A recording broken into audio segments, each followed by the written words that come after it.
Thank you for your service. I knew they'd get around to me eventually. There's a war on for our mind. There's nowhere we can go right now for true information. Even the sources we think we can trust are passing along stuff that isn't necessarily true. You've got to verify everything. So, number one, I want to just remind everybody what we saw on election night. We all saw Trump win on election night. Yeah. Don't ever let them mind change you with their little Jedi tricks. We saw it, and then they stopped the count, and the Wizard of Oz started flipping the switches.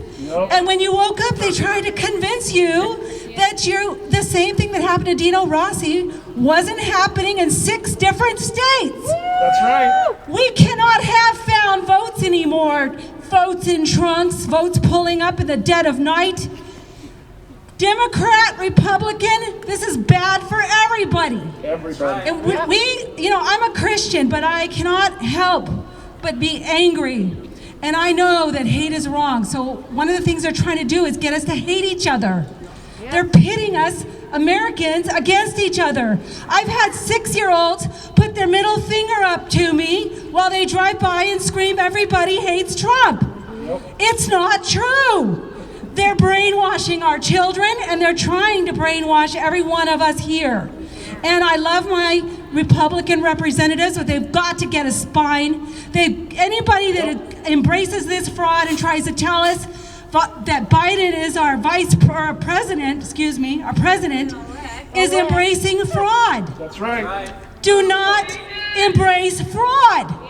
And I am on strike to all my friends and family and to anybody trying to sell me a product who is embracing this fraud. And I have some greeting cards with my email address. I think we are going to need to stay in touch through other ways besides social media.